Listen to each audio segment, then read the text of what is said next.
Student, आप सबका एक बार फिर स्वागत करते हैं। आज के इस लेक्चर में हम बात करेंगे डीसी सीरीज मोटर की स्पीड को किस प्रकार से कंट्रोल की जाए।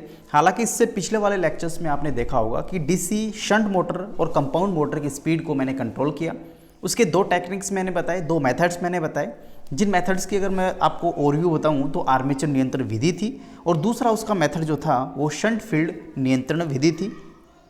तो उनकी अपन यहाँ पे बात कर चुके हैं। आज के लेक्चर में हम बात करेंगे डीसी सीरीज मोटर की स्पीड को कैसे की जाए। तो यहाँ पे अपना टॉपिक जो है वो सीरीज मोटर की स्पीड को कंट्रोल करना यहाँ पे आज का टॉपिक है। दोस्तों, मैं आपसे कहना चाहूँगा, अभी तक जिन विद्यार्थियों ने हमारे इस चैनल को सब्सक्राइब नहीं किया, कृपया सब्सक्राइब करें, बेल आइकन्स को भी दबाएं। काफ़ी इंटरेस्टिंग सेशन लेक्चर्स हम यहाँ पे देते रहते हैं। काफ़ी आपको यहाँ पे सीखने को मिलेगा। एक अच्छा पोर्टल है, काफ़ी बेहतरीन हम यहाँ पे हमारी टीम्स वर्क कर रही है। उम्मीद करता हूँ आपको सभी लेक्चर्स समझ में आ रहे होंगे। किसी प्रकार का कन्फ्यूजन, क्वेरीज आपके माइंड्स में दिए गए कमेंट बॉक्स में आप लोग कमेंट कर सकते हैं, हम रिप्लाई इसकी ज़रूर करेंगे। तो चलिए, डीसी सीरीज मोटर को पढ़ने से पहले थोड़ा सा मैं आपको पिछला रिव्यूज़ दे देता हूँ। तो यहाँ पे आपने अभी तक जो पढ़ा है वो डीसी मोटर्स की definition, DC motor principle, working, construction, types, EMF equation, motor stator, उसके बाद मोटर स्पीड जो कि शंट की कर चुके हैं। आज अपन सीरीज की करेंगे। सभी टॉपिक्स पे सेपरेट लेक्चर्स आपको प्लेलिस्ट में अवेलेबल हो जाएंगे, मिल जाएंगे। वहाँ से आप लोग लेक्चर्स को डाउनलोड करें और अपने जो नोट्स हैं वो आप लोग मेंटेन कर सकते हैं। तो चलिए, आज के इस टॉपिक्स में डीसी सीरीज मोटर को कैसे कंट्रोल किया जाए। सबसे पहले बात करें, डीसी मोटर को लोड पे चलाना ज़रूरी होता है। अगर डीसी मोटर को लोड पे आप नहीं चलाएंगे तो वो इन्फिनिट स्पीड यानी कि जलने के चांसेस रहते हैं। नो लोड पे कभी भी डीसी मोटर को ऑपरेट नहीं किया जा सकता। उसका रीज़न अगर मैं बताऊँ तो आपने पढ़ा है, पिछली कक्षाओं में आप यहाँ पर पढ़ के आए कि एन यानी कि स्पीड बराबर आपकी होती है EB/I। ठीक है, इसकी जगह आपने 5 पढ़ा होगा, उससे कोई फ़र्क नहीं पड़ता। चलिए, मैं 5 ही लिख देता हूँ। काफ़ी स्टूडेंट्स यहाँ पे कंफ्यूज होंगे। हालांकि कंफ्यूज होने का यहाँ पे कोई रोल है नहीं, आप लोग कमेंट बॉक्स में मुझसे डायरेक्टली पूछ सकते हैं। तो यहाँ पे जैसे जैसे मैंने स्पीड को यहाँ पे इंक्रीज़ करना स्टार्ट किया तो आपका फ्लक्स यहाँ पे घटना स्टार्ट हो गया। यानी कि फ्लक्स तो घट रहा है, स्पीड बढ़ रही है। तो इस प्रकार से फ्लक्स किसका रूप होता है, किसके कारण डेवलप होता है? करंट के कारण। करंट आप यहाँ पे जीरो कर नहीं सकते, नो लोड पे चला नहीं सकते। अगर चला दोगे तो यहाँ पे जीरो हो जाएगा। तो आपकी कंडीशन, सेकंड इक्वेशन आपको इस प्रकार से नजर आएगी, EB/0, क्योंकि फ्लक्स को तो आपने जीरो कर दिया। और इस जीरो के कारण आपने मैथमेटिक्स पढ़ा है, किसी भी संख्या में जीरो का डिवाइड किया जाता है, भाग दिया जाता है, तो आने वाली संख्या अनंत होती है। आप देख पा रहे हैं स्पीड यहाँ पे अनंत हो गई। मोटर को आप कंट्रोल ही नहीं कर सकते, मोटर तो जल जाएगी। काफ़ी हाई स्पीड है, लोड उस पर आपने डाल नहीं रखा, तो इस प्रकार से जलने के चांसेस और स्पीड को और कंट्रोल होने के चांसेस काफ़ी रहते हैं। इसलिए आप डीसी सीरीज मोटर को ऑन लोड अवस्था में नहीं चलाते, लोड पे चलाना काफ़ी ज़रूरी होता है, कंपलसरी होता है। तो ये अपने पास डीसी सीरीज मोटर के बारे में थोड़ा सा ओवरव्यूज में। चलिए, टेक्निक्स की अपन यहाँ पे बात करते हैं। सबसे पहली टेक्निक्स, सबसे पहला मेथड जिसमें अपन आर्मेचर डायवर्टर कंट्रोल की अपन यहाँ पे बात करेंगे।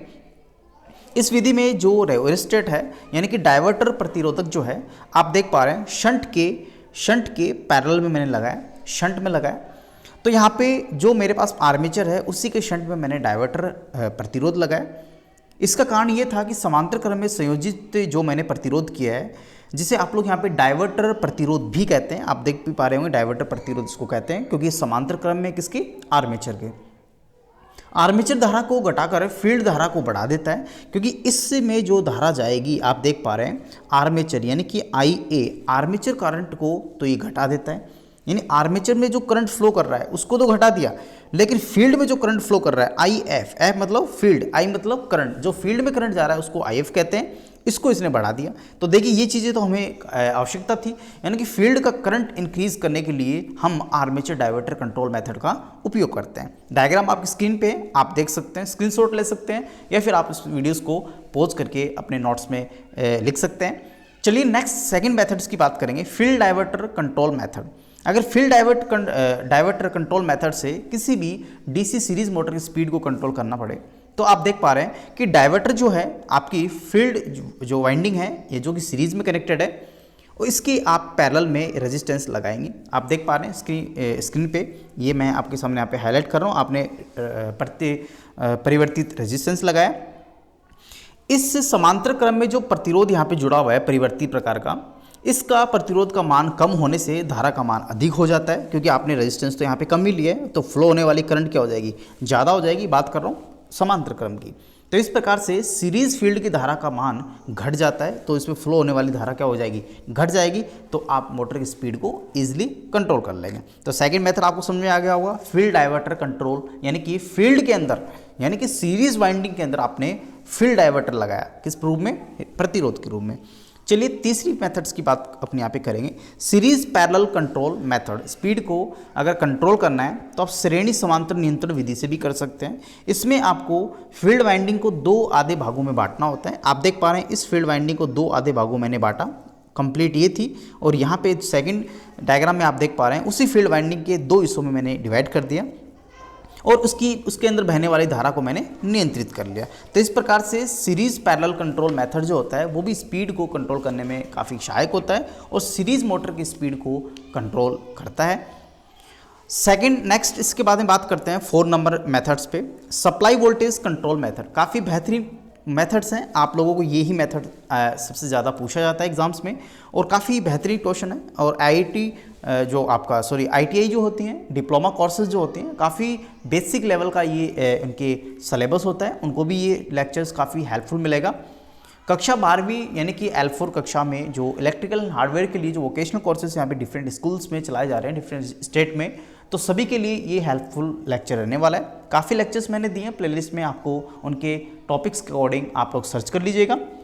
तो चलिए बात करते हैं यहाँ पे सप्लाई वोल्टेज कंट्रोल को किस प्रकार से किया जाएगा। आप लोग देख पा रहे हैं परिवर्तित प्रतिरोध जो है आपकी सीरीज में फील्ड वाइंडिंग जो लगी हुई है उसकी सीरीज में मैंने कनेक्ट किया, देख लीजिएगा यहाँ पे, और यहाँ पे आर्मेचर भी सीरीज में है। तो इस प्रकार से जो सप्लाई आपने दिए वो आपके किस में लगी हुई है, पैरेलल में, तो आप यहाँ पे गति को नियंत्रित आसानी से कर लेते हैं। काफ़ी अच्छा यहाँ पे ये मेथड माना जाता है, काफ़ी एफिशिएंट मेथड है वोल्टेज कंट्रोल मेथड्स, जो कि सीरीज वाइंडिंग के कारण यहाँ पे उसकी स्पीड में कंट्रोल कर सकते हैं। सीरीज मोटर में मैं बात कर रहा हूँ डीसी मोटर के प्रकार की।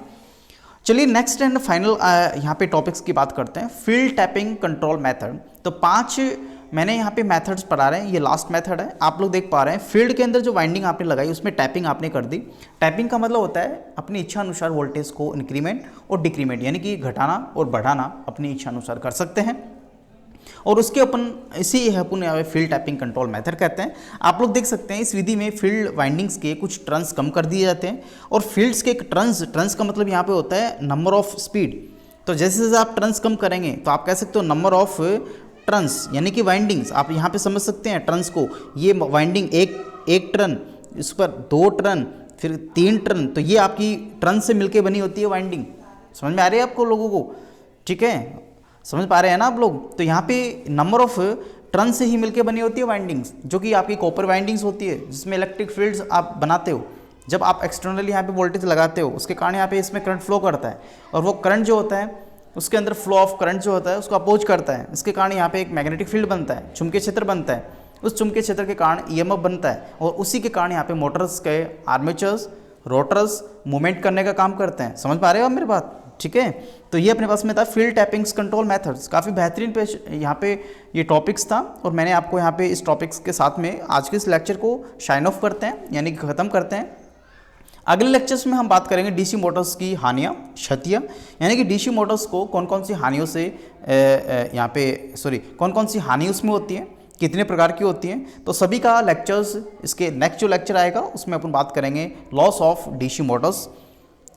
तो उम्मीद करता हूँ आपको लेक्चर समझ में आया होगा। किसी प्रकार का कन्फ्यूजन्स, क्वेरीज आपके माइंड्स में दिए गए कमेंट बॉक्स में कमेंट कर सकते हैं। जिन अभ्यर्थियों ने अभी तक हमारे इस चैनल को सब्सक्राइब नहीं किया, कृपया करके सब्सक्राइब करो यार, इंस्टा पे फॉलो भी कर लीजिएगा। तो उम्मीद करता हूँ आपका लेक्चर्स काफ़ी अच्छा लगा होगा। आप लोग इसको नोटबुक्स में लिख के अपने प्रॉपर नोट्स बना लीजिएगा। थैंक यू, धन्यवाद।